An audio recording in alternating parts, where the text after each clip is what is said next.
Hello,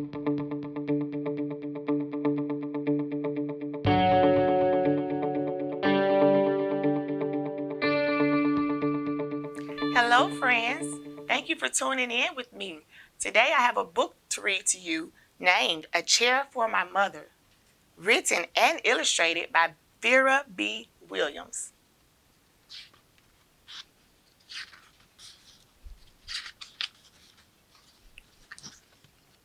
My mother works as a waitress in the Blue Diner.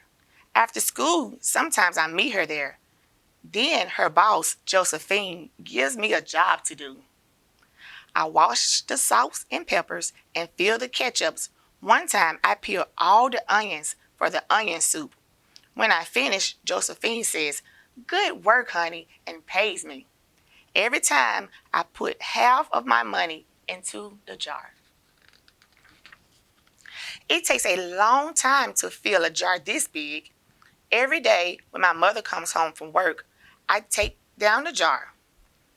My mama empties all the change from tips out of her purse for me to count. Then we push all the coins into the jar. Sometimes my mom is laughing when she comes home from work. Sometimes she's so tired she falls asleep while I count the money into piles. Some days she has lots of tips. Some days she has only a little. Then she looks worried. But each evening, every single shiny coin goes into the jar.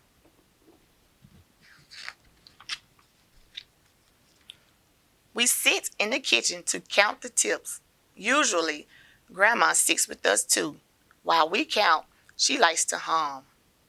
Often she has money in her old leather wallet for us.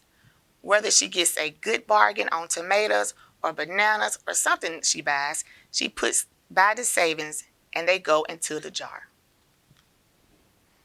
My mother is so tired.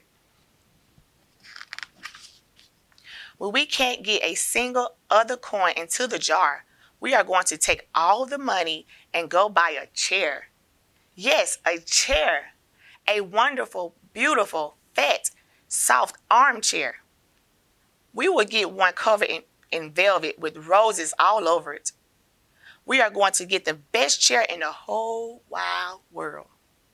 This is because our old chairs are burnt up. There was a big fire in our other house. All our chairs burned.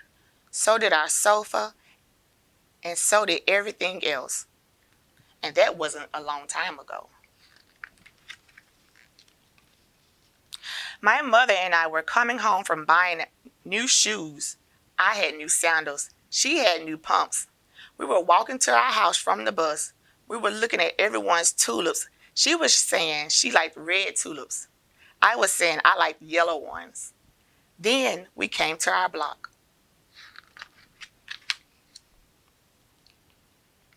Right outside our house stood two big fire engines. I could see lots of smoke.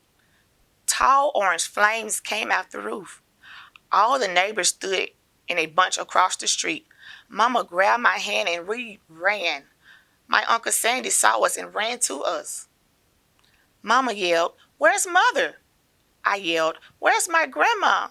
My Aunt Ida waved and shouted, "She's here! She's here! She's okay, don't worry."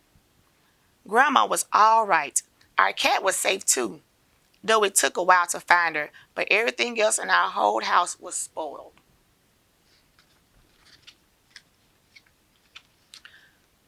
What was left of the house was turned into charcoal and ashes. We went to stay with my mother's sister, Aunt Ida, and Uncle Sandy. Then we were able to move into the apartments downstairs. We painted the walls yellow. The floors were all shiny, but the rooms were very empty. The first day we moved in, the neighbors brought pizza, cake, ice cream. They brought a lot of other things too. The family across the street brought a table and 3 kitchen chairs. The very old man next door gave us a bed from when his children were little. My other grandpa brought us his beautiful rug. My mother's sister, Sally, had made us red and white curtains. Mama's boss, Josephine, brought pots and pans, silverware and dishes. My cousin brought me her own stuffed bear. Everyone clapped when my grandma made a speech. You are all the kindest people, she said, and we thank you very much. It's lucky we're young and can start all over. That was last year, but we have no sofa and no big chairs. When Mama comes home, her feet hurt. There's no good place for me to take a load off my feet, she says. When Grandma wants to sit back and hum and cut up potatoes, she has to get as comfortable as she can on a hard kitchen chair. So that's how come Mama brought home the biggest jar she can find at the diner, and all the corn started to go into the jar. Now the jar is too heavy for me to lift down. Uncle Sandy gave me a quarter. He had to boost me up so I can put it in. After supper, Mama and Grandma and I stood in front of the jar. Well, I would have never believed it, but I guess it's full, Mama said. My mother brought home little paper wrappers for the nickels and the dimes and the quarters. I counted them all out and wrapped them up. On my mother's day off, we took all the coins to the bank. The bank exchanged them for $10 bills. Then we took the bus downtown to shop for our chair. We shopped through 4 furniture stores. We tried out big chairs and smaller ones, high chairs and low chairs, soft chairs, harder ones.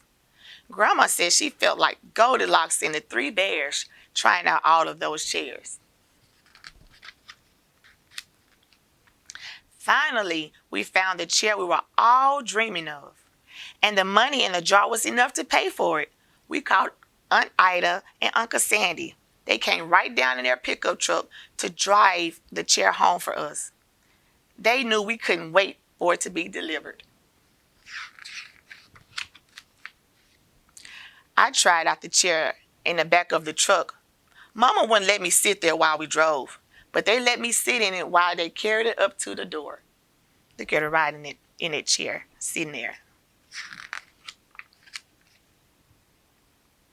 We set the chair right beside the window with the red and white curtains. Grandma and Mama and I all sat in it while Aunt Ida took our picture. Now, Grandma sits in it and talks to people going by in the daytime. Mama sits down and watches the news on TV when she comes home from a job. After supper, I sit in it, and she can reach right up and turn off the light if I fall asleep in her lap. The end. Thank you so much, friends, for listening. I really do hope you enjoyed the book, A Chair for My Mother. Thank you indeed.